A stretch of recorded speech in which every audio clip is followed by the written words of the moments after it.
Good evening, everybody. Welcome to Borough Fan TV. It's James Hutchinson show. This week, I'm joined not only by Guesty, but I've also got Wee Philly from SAFC Fan TV, Castle Fan TV. Welcome to the show, lads. You all right? Evening, James. Evening, boys. Yeah, great to see you all. Just to let you know, we're going to debate a few things this week, everybody. So, in no particular order, we're going to talk about the North East Big Three clubs, as well as delving a little bit deep, as well as looking at some of the comings and goings in football at the moment. And we're not talking about your man popping up the Barnard Castle for a few days either.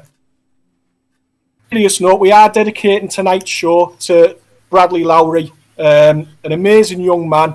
He would have celebrated his 9th birthday last and his battle and the foundation's work are supported by football fans throughout the country, no matter what their colours. If you're to support the foundation with a donation, there's a link on this page that you can follow, and we'll also put the link up at the end of the show as well.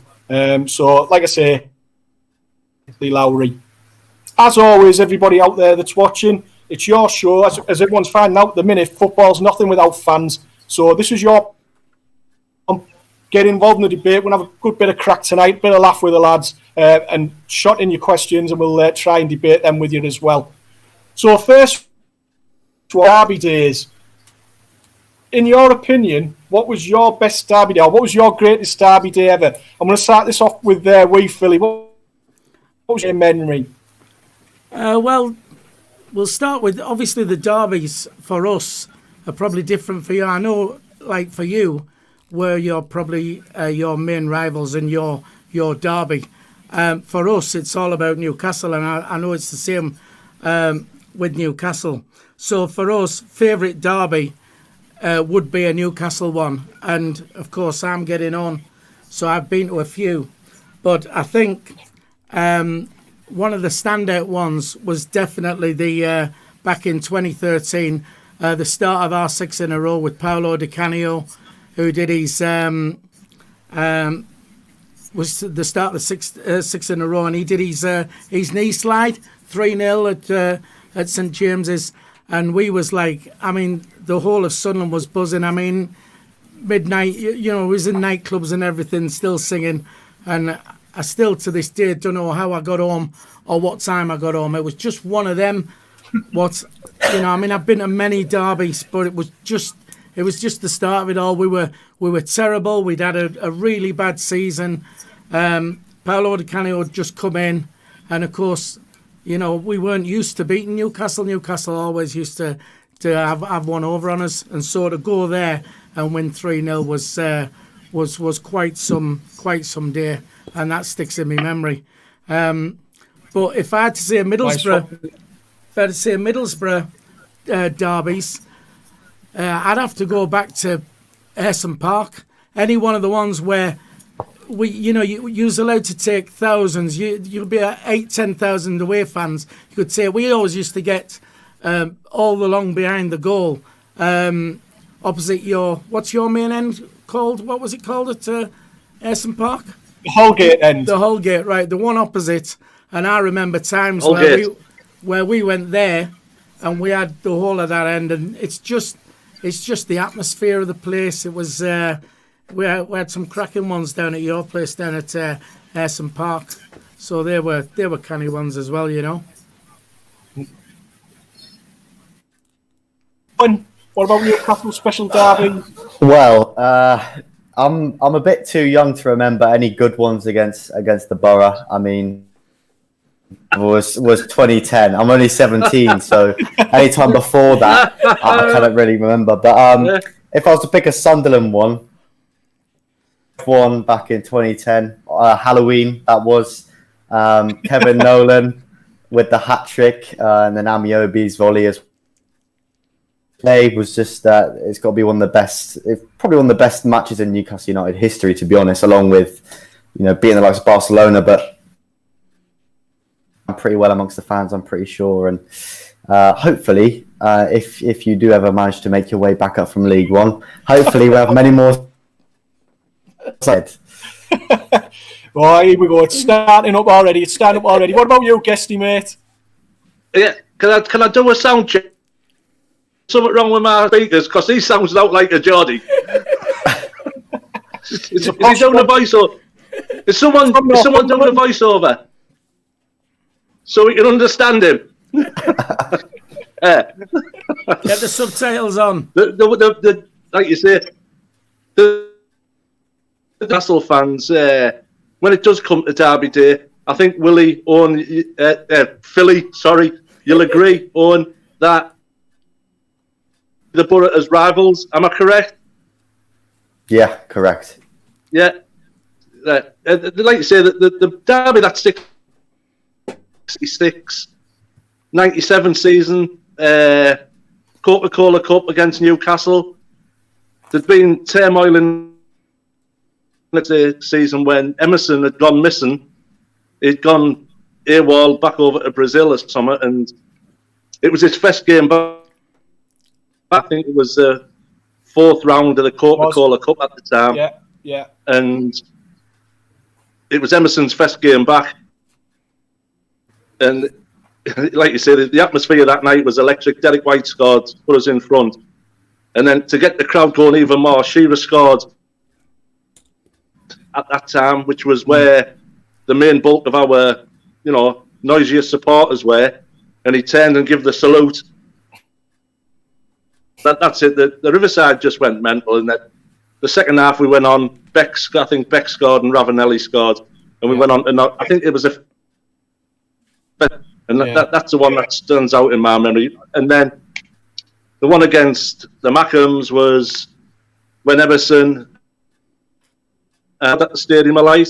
I think we both went there, wasn't it? Yeah. I think we've both been relegated, and I think for the season before, I think Sunderland had beat us at the Riverside, and it was nice to go to the Stadium of Light and get a win. So they do stand out in man, but like Philly said, and Owen missed out. Them derby games at Ayresome Park, and they were special times. Like you say, fans could go. It created the atmosphere was unbelievable in them games. Yeah, no, that's a good point. I don't think we're saying something that people don't know. I think Newcastle Sunderland is the derby game in the North East. Yeah. So I'd be interested to find out from the. First of all, Philly, how do you view Middlesbrough? What do you think of Middlesbrough? Is it a different game when you play the Borough to any other one, or how do you view it? Well, for us, and I think I can speak for probably most Sunderland fans anyway, I think if you gauge it on, if we lose to Newcastle, it's bad times. But if we lose to Middlesbrough, so what? You don't feel it like you do. In the Sunderland Newcastle games, you're in there and you just do not want to lose when you play Newcastle. But with Middlesbrough, I mean, we tried to when there was just Sunderland and Middlesbrough. I think Newcastle had gone down, and I don't know if you had come up the Premier League or something like that. And we tried to bill it as the North East derby, and obviously I do my show in the pubs and that before, and we try to big it up because the derby days against Newcastle are big business for us in the pub trade and that. But we tried to big up the Middlesbrough one, and it was just like it just doesn't work with Sunderland Middlesbrough like what Sunderland Newcastle does. So I mean, I've got a lot of pals who are Borough fans. I've got loads down there, and I've been down to the stadium a few times. I've, like I said, down the Riverside watching Sunderland when we've played you. But yeah, I mean, how does it feel for you? Are you, is Sunderland your main one, or Newcastle or Leeds or what? I mean, because you're in Yorkshire, aren't you? Yeah, Yorkshire, yeah. Definitely Yorkshire. Definitely. It's a strange one. It's a bit like Newcastle, massive city, but they've only got one club. Other cities, Bristol, they have two. Sheffield have two. So Newcastle are a bit like Middlesbrough. But like you say, you are just down the road, you know, to the Mags. I don't know. I don't know where whether it's Sunderland, Newcastle, or Leeds. Do you know what I mean? So I dare say if we ended up in the same league, that'd be our biggest derby most probably. Yeah. I'll be honest, Tony. For me personally, I would always say they always bit of an edge to the Sunderland games. I think Newcastle do treat us with total indifference, and it just seems to be another game when we play Newcastle. When we play Sunderland, there is a little bit of a nasty little edge sometimes, which you don't get when you play Newcastle. And I just think there's something there a little bit between us and Sunderland with Newcastle. Yeah, it's like you say, it's not that far, is it? What, 20 odd mile up the road? Yeah. So, yeah, like to be a bit more needle when it's us and Sunderland. Yeah. Posh, Lee Bailey's just come in there, said it's a derby when they beat us. But when we beat them, it's just another game. Yeah. Yeah, there's a bit of that goes about as well. Yeah, I suppose so. How about you, Owen? For me personally, I think I don't see Borough as a rival, but there's definitely there's a hate. There's the fans don't like each other. It's easy to see, but it's not quite. The stakes aren't quite as high as a derby day against Sunderland. There's something a little bit more. Seems to be a bit more bite when we play a youth lot, and I think it's partly to do with us not fail. I think that's partly what's happened to it as well, and you seem to forget as well how it's like to play Borough and what. There's definitely more to a Sunderland game than there is to us when we play Borough. Yeah, fair point. Do you think, though, that maybe Borough's emergence in the year when managing, they made big signings, got the cup finals, and dare I say it, they won a major cup? Do you think that put more pressure on Sunderland and Newcastle to up their game? I mean, for me personally, I think I think the pressure on Newcastle provides something to the fans, whether it's a trophy, just showing ambition in general. I think it's not been something that's it's just always been there, because look, we've got a 52,000 seat stadium, a loyal fan base, like supporters in the country. I think you can't. It's one of those things where you cannot just have that and not push for some. I don't think it's pushed by Borough. I think it's just something that should be chased after as a club that's got. All right, nice. But I bet you're Owen. Obviously, I don't think whether you're old enough to remember the day we did win the Carling Cup, and you, Philly, that must have been a bone stuck in your throat when we did lift that trophy. Well, you must have both been Bolton fans. It's for me. I mean, and it's the same. It's been the same with Newcastle, and well, it was all the North East teams until you won the League Cup down there. But I mean, I've been to Wembley 7 times there watching Sunderland, and I've never seen them win. And so it's like either I'm a jinx, and I did think in the playoff final last year, just the whole day felt different, and I thought, you know what, this could finally be it. And it was just, I mean, if we go to Wembley again, I'm going down expecting to lose, because I mean it was a killer. That last minute goal and stuff like that, and like I'm sick of going to Wembley, watching Sunderland and just getting beat. And it was always the same, like I said, all the North East teams, and then yous went and won the League Cup, didn't you? So bit of luck there. That was in Cardiff, though. That's all you bet. That's the only trophy you ever won, isn't it? Billy. Yes, yeah. Someone said that Borough won a cup on colour. Billy. So yes, do you think Jim Montgomery you're up in 73 then? with that fluky save? Well, I wasn't even living. I was born in Wigan. I wasn't even living up here then. So it was, and I was. In fact, I wasn't even born, unlike yourself. What? How old are you? Yeah, you're only 23. I know you are. Yeah. You need to get your makeup artist in. Yeah. Oh. I remember as a kid sitting down and watching the '73 Cup final. Like you say, it's one of my memories as a kid when Sunderland won the cup. You know what I mean? Against obviously Leeds were all conquering then, and Of course they were. when Sunderland went there and beat them, it was unbelievable. A lot, like you say, Wimbledon beat Liverpool, but I think the day Sunderland beat Leeds, that must be one of the biggest FA Cup shocks ever. That was Leeds at the time. Jim, you know. The Leeds at the time were like what Man City are now.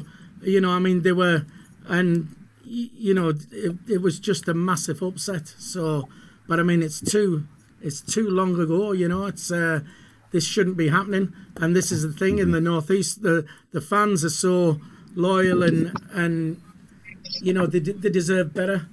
It's I mean, imagine if we were actually winning something every season, it would just be unbelievable. Yeah. So, like you say, both clubs have massive fan bases. You've got two options, you know what I mean? And the fans that's been going there over the years, and not to have seen one of yours lift the trophy over the last, what is it? It must be, like you say, Owen, you said that the fans go, you know, just want to see something and have the eye. But even that hasn't been there for the last few seasons, has it? No, it hasn't been there for quite a while, I think, personally. Not since probably the early 2000s.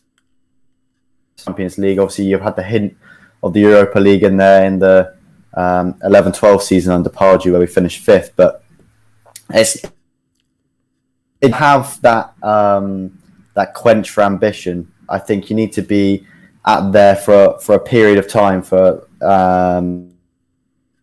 going and see the path you're going in.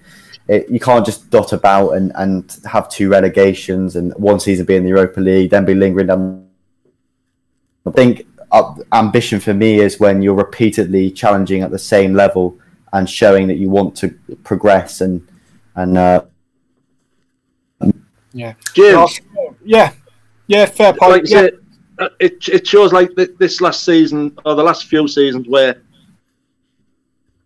fans are being for Gibbo to sell up and things like that. When we look at these two lads, the owners that their 2 clubs have had and what they've done to them 2 clubs, be careful which side your bread's buttered, don't you? You know what I mean? Yeah. We're so fortunate where definitely.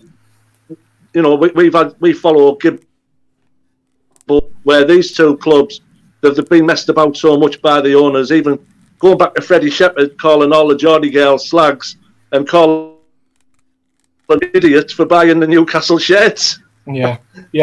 No, like you're saying, it's not great for us at the minute, but in terms of where we've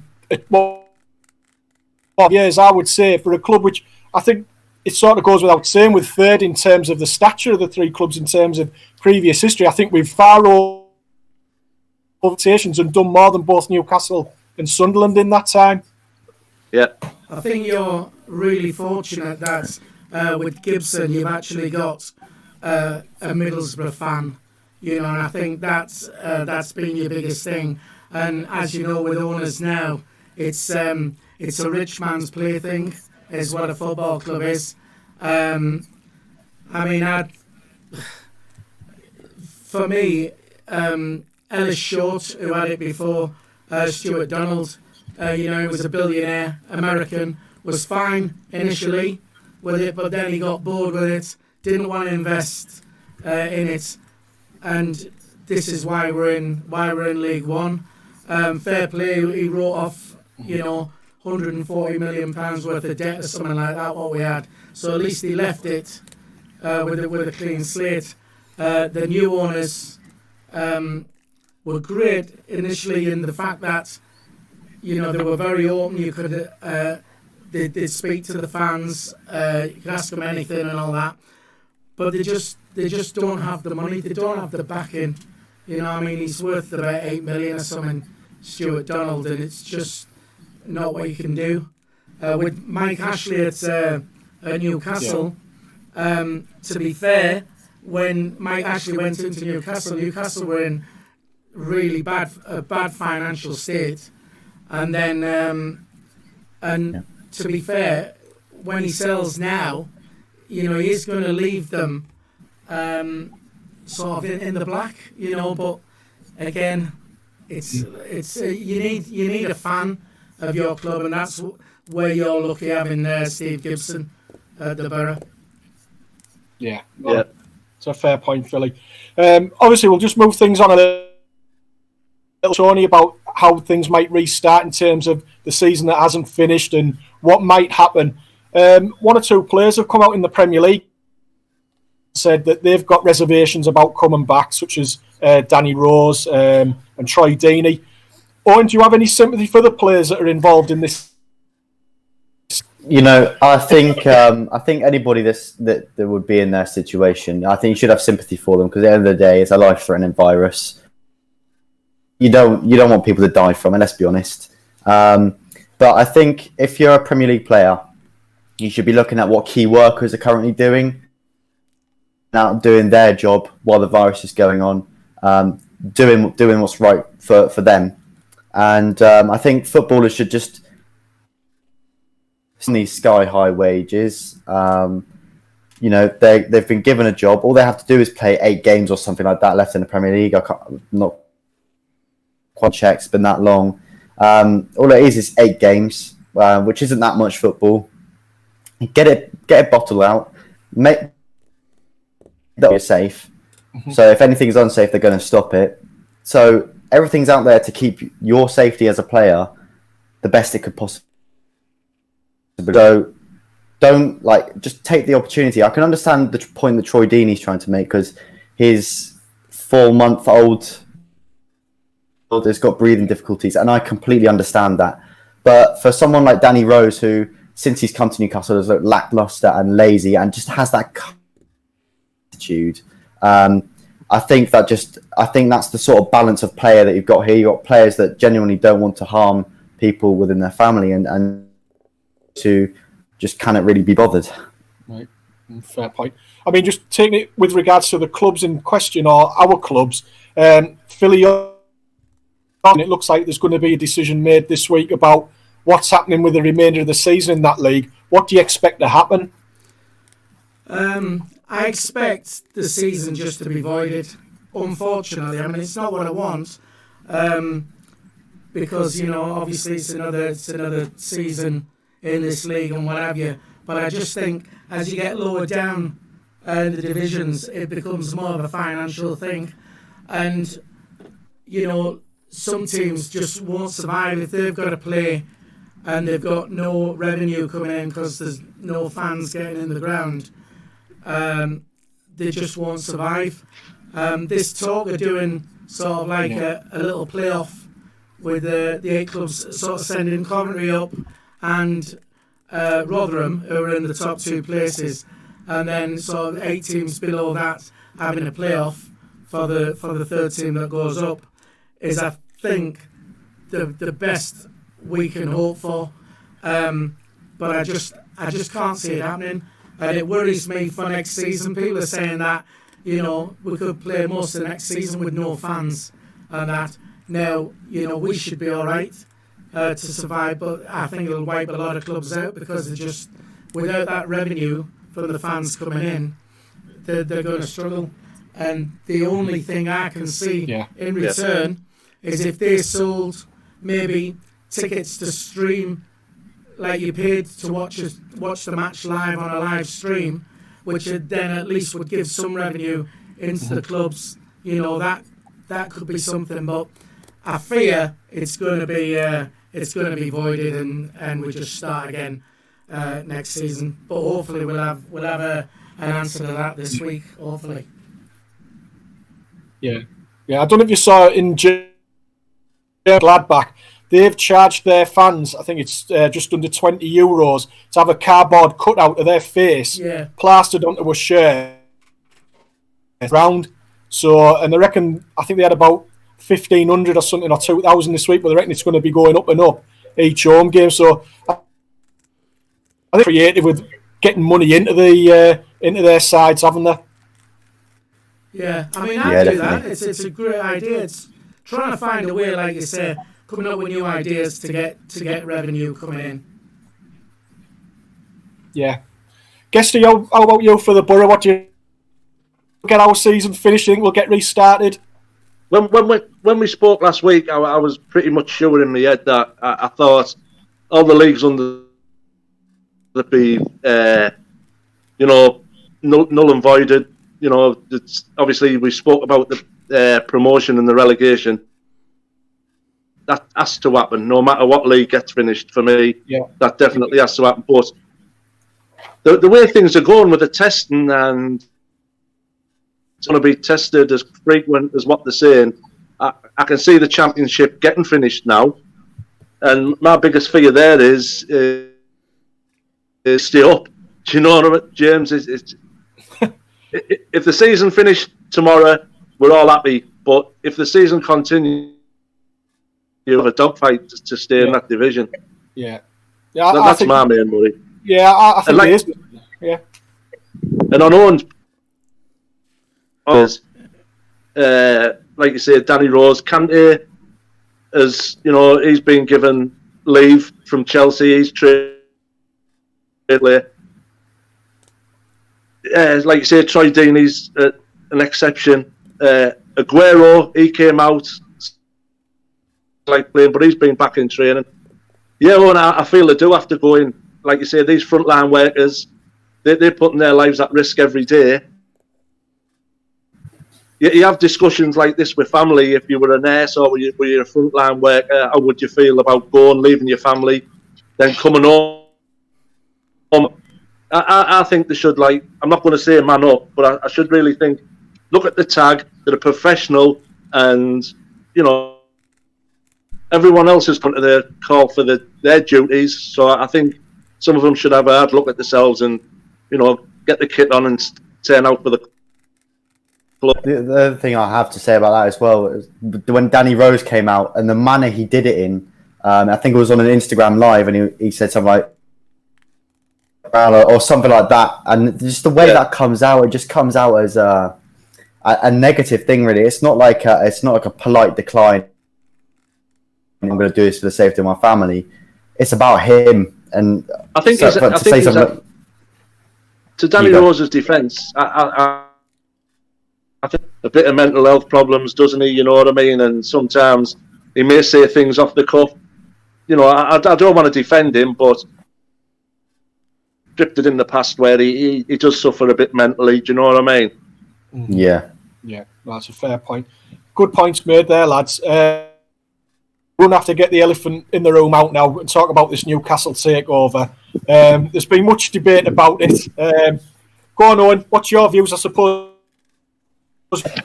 I think the whole fan base is delighted, to be honest with you. It's a case of when that we've had people try to throw spanners in the works continuously with the fiance of the journalist that was allegedly killed by the Saudi government, writing letters to the Premier League to speak about Saudi piracy. We've had it all. We've had everything to try and stop this. Does it bother you, Owen, that obviously saying about would they pass the fit and proper test to be running a football club? Is it just that you're so desperate to get Mike Ashley out on board, no matter what what baggage it might bring? I think it's been widely discussed throughout Newcastle because obviously the human rights record isn't the cleanest from what we hear and sorts like that. I don't think. But if I could swap Mike Ashley for someone who spends less money but can provide stuff in things such as communication with the fan for the club, I would. But we've hit the jackpot, really. We've found a Saudi-backed consortium which will pump billions into the club. the consortium and Amanda Staveley, who cares about the club and has laid out her plans beforehand as to what the direction she'd like to take the club.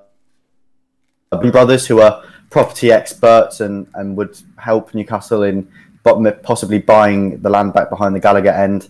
I think Newcastle fans have spoken a lot about the Saudi involvement, and it's not really our thing to be commenting on to fans of being not unlawful, but just not having not really regarding the Saudi human rights issues. I think is wrong. I think it's not our fault that we're being taken over by these people. It's my cash say so. So if the Premier League say it's okay, the government say it's okay, Mike Ashley okays the deal, then it's not our issue. Yes, they're our owners. Okay, mate. Philly, do you think it's a realistic opportunity or chance for Newcastle to finally end their 65-year? Look, for me, initially, when it came out I thought, well, we've seen it all before. Different takeovers have always fallen flat, so it didn't really bother me initially. But then, as it progressed further and further, the thought of it, if if this goes through and they become the richest club in the world, there's no doubt, and even with financial fair play, they're going to end up like a Man City. Yes, it might take 4 or 5 years for it all to kick in and that.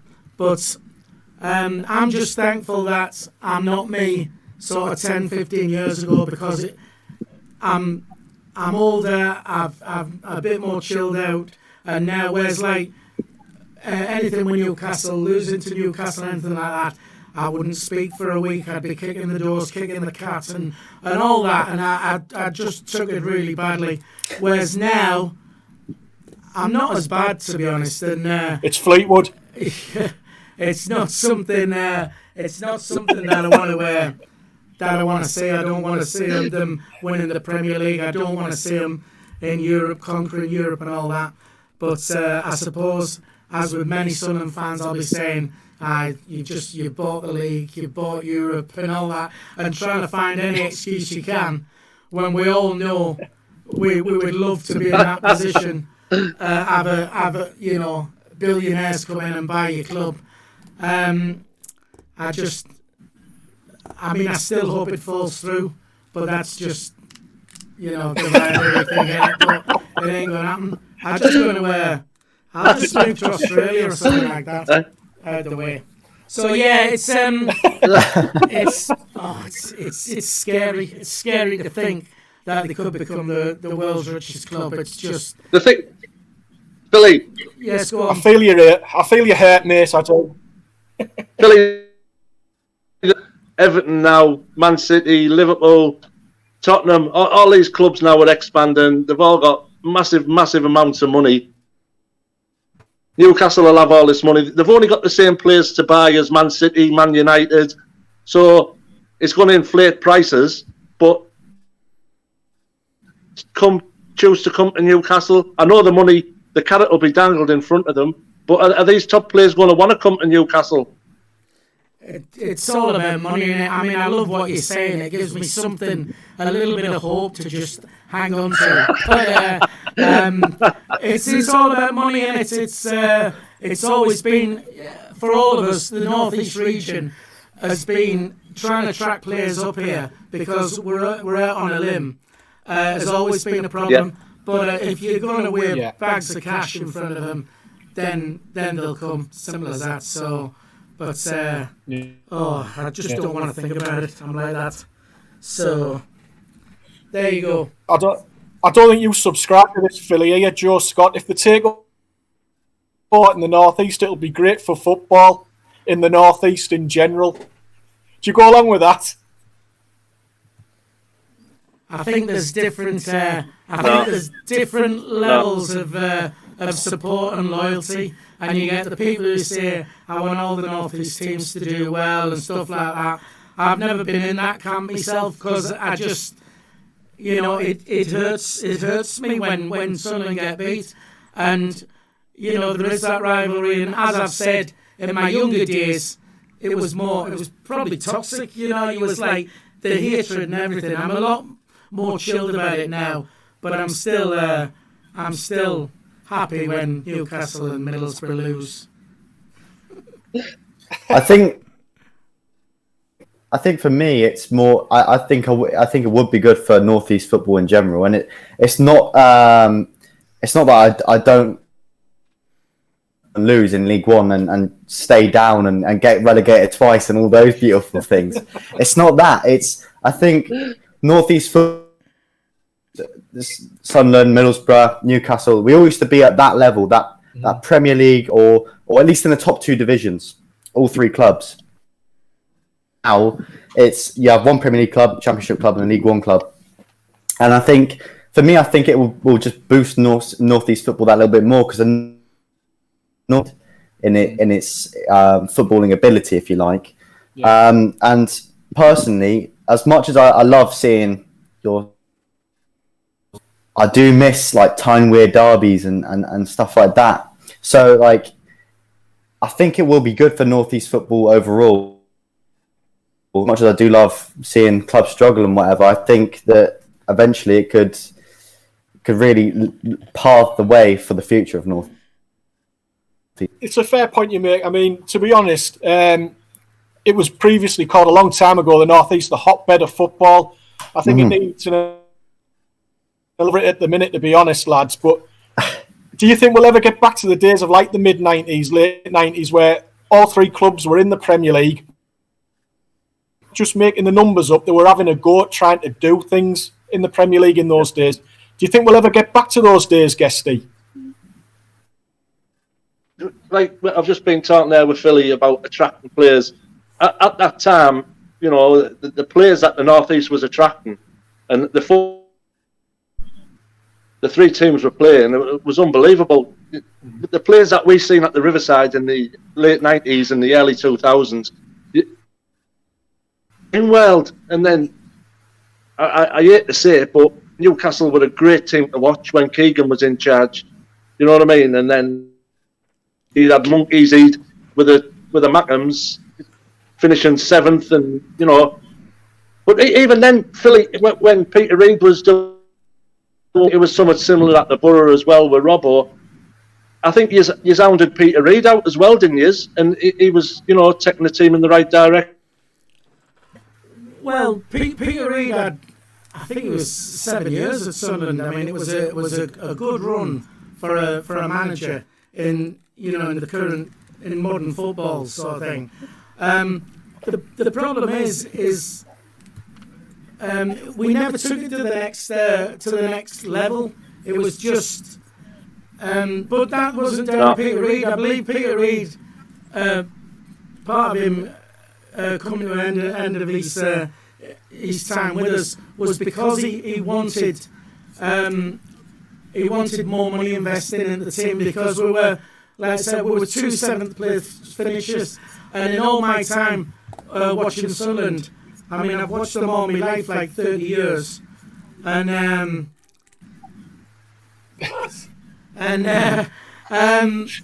was like, 30 years. The thing is in all my time watching Sunderland, I think you've got a couple of. Are these two? Because he's not a Geordie, but not an accountant. And these are, what is he? 37-year-old. Yeah. Oh. The thing is the sad thing is, and again we say about trying to get all the North East teams, would be good to have us all back in the Premier League and that. And like I said, the sad thing is, all the time I've watched Sunderland, the best I've ever had is a 7th place finish. I've been to Wembley, we've done that, seen them lose and that, and a 7th place finish in the Premier League 2 seasons running is the best, I've seen, and it's just not good enough, really. It's the North East, the passion of the fans and all that just deserve better. Really, we all do. Yeah, fair point, Phil. I mean, next thing I was going to raise was during lockdown, I took the opportunity. Sunderland Till I Die series. I didn't watch the first one, so I watched both series, and it was interesting in terms of it was a bit eye-opening in what. I think what couldn't be disputed was the fans and how what they took on and the knocks that you had, and irrespective of the rivalry, well, that's happened at our club type thing, and we've been through that sort of situation. How did Sunderland fans themselves see that series? Me personally, I loved it, and I thought it showed warts and all. It was a good. Obviously, full 73, the company who make it are all Sunderland fans anyway, and it give you an insight into stuff you wouldn't normally, you wouldn't normally see, and it's that, like you said, the passion of the fans. It's one of them things for me. What gets we get taken advantage of, because you'll all say when it's. Newcastle tried it, over the last few seasons. Right, we'll have a boycott. Don't go to the game. We won't go, and all that. It just doesn't happen because we're too passionate. And because of that, the owners take advantage of that. If people did stop going and it started hitting the owners in the pocket, we'd probably all be better off. But the series itself, I think Sunderland fans enjoyed it. It's like you say, the passion of the fans came across, and a good thing with it is it's given us worldwide exposure. We have loads of people like from Argentina and Brazil, and they'll message our channel and stuff, say, "Oh, we've watched Sunderland Till I Die, and we're out with Sunderland fans living over here," and stuff like that. And that can only be good for us and the North East, really, I suppose. Yeah, fair point, mate. Looking at managers now at our three clubs as well, bring you all in on this one. It seems for various reasons they're under a little bit of pressure at the moment, rightly or wrongly. I don't know how you feel about that. We'll start with you, Owen, because obviously the situation at Newcastle is in terms of potential over, and is Steve Bruce the right man to take the club onto the next phase, or do you think he deserves more of a chance? I think if you look at what has left at the end of last season, whoever came in to replace him was going to have a tough job to not only get results but keep the fans on side. And I wouldn't say he's necessarily kept the fans on side, but he's got a lot more supporters than he had to begin with. Needed. The football has been atrocious, don't get me wrong, but the results have been there, and there's been moments this season that we just moments you'll take away from the season and remember for a long time as well.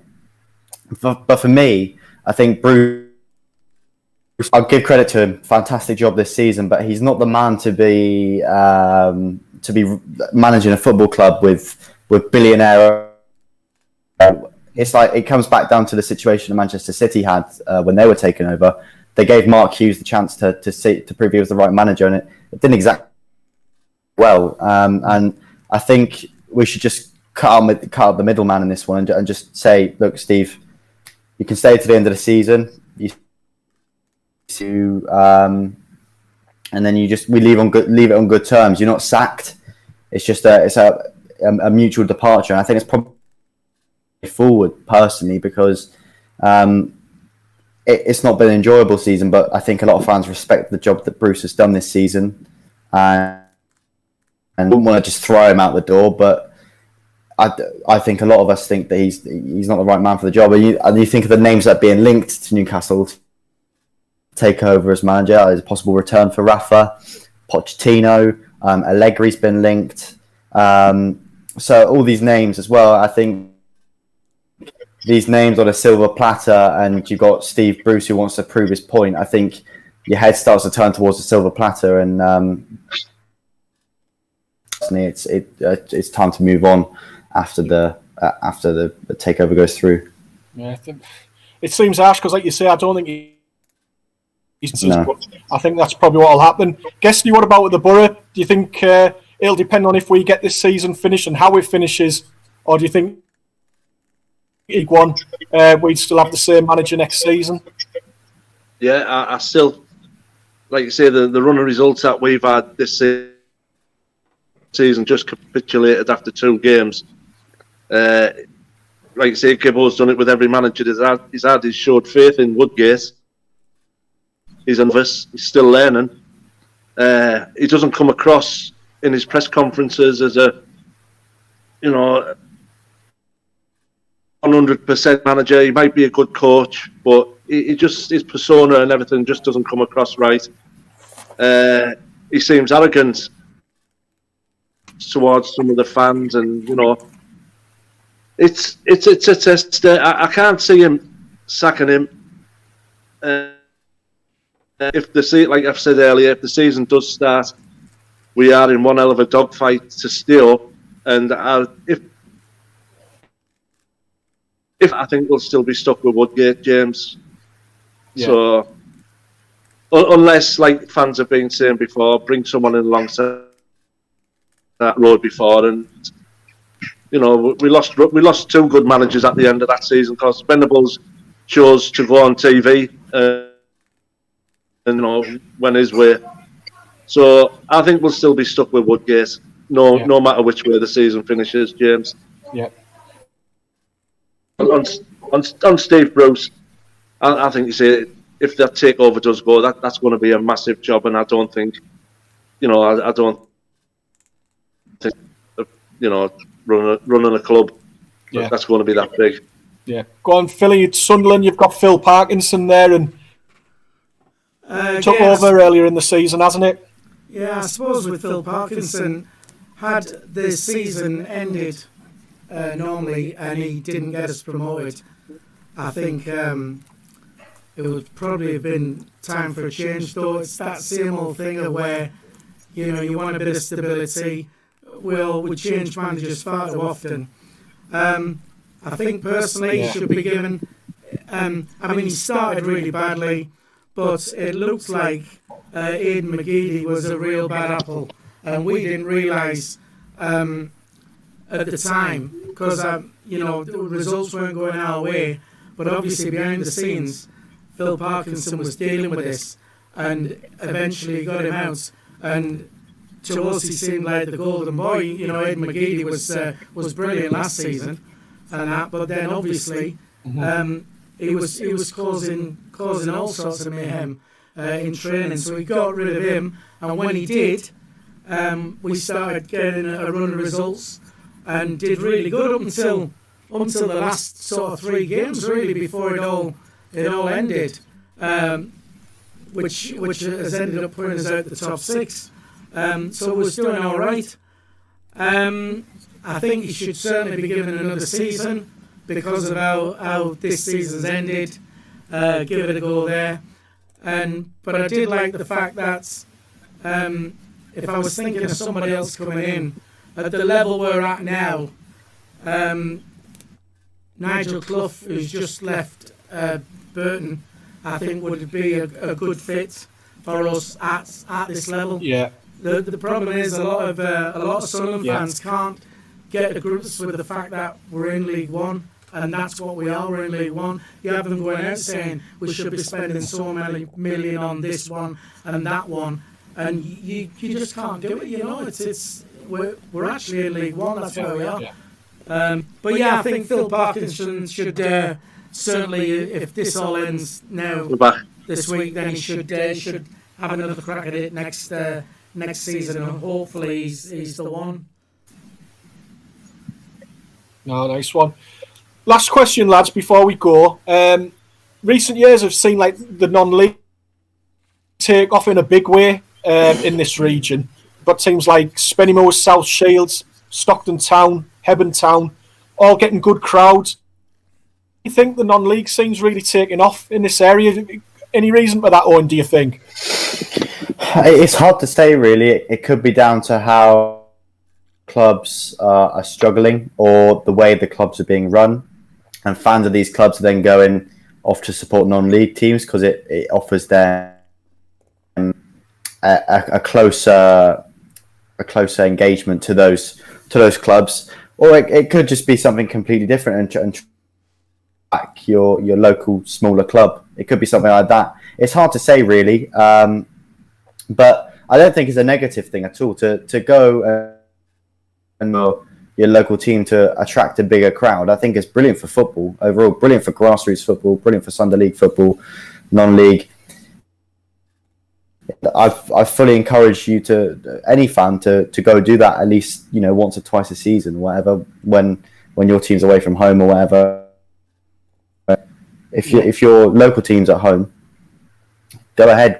For Newcastle fans, I encourage you to go see Gateshead at home if Newcastle are away from home, that sort of thing, because it's important. These clubs need to keep afloat somehow, and the only really way they can keep afloat, the top 4 divisions, is by attracting crowds and getting the money in from tickets to the match. So yeah, good. So in Philly, down your way, South Shields have taken off massive the last few years, and I think there's quite a lot of Sunderland fans that go there, isn't there?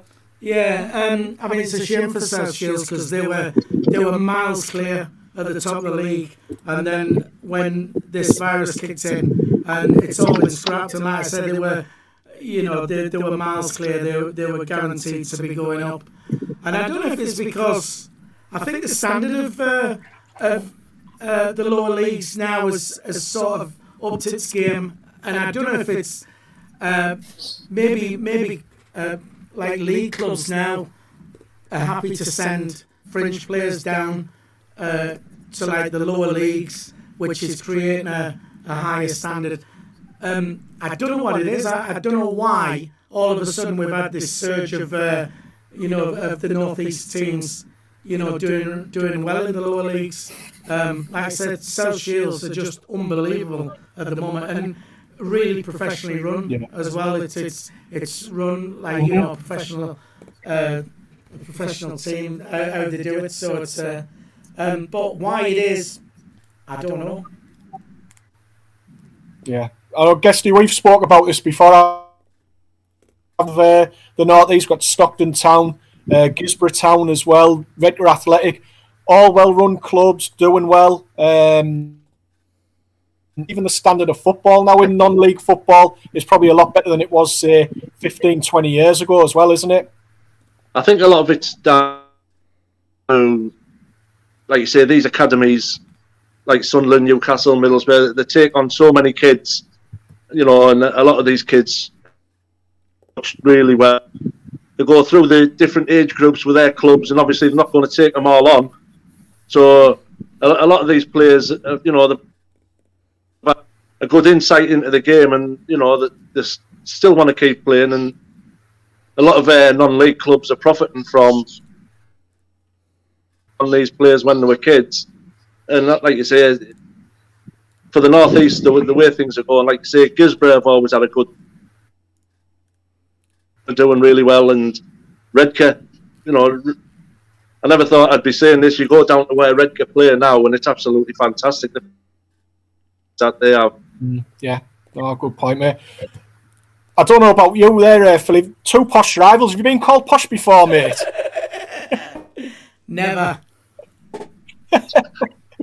I get it with Owen, though. Owen does sound a bit posh. Might have been.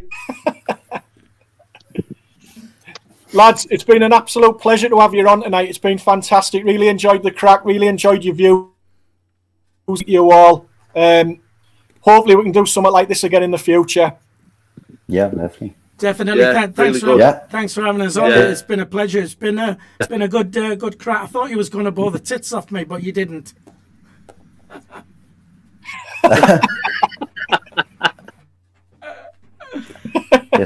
Definitely do it again. We'll do it again. Take care.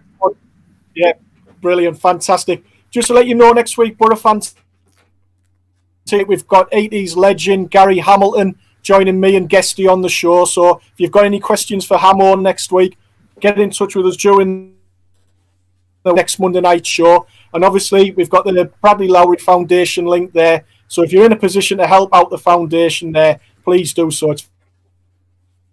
Stay safe, everybody. Thanks for watching tonight. Take care. Up the borough. Up the borough. No, not up the borough. You're still alive.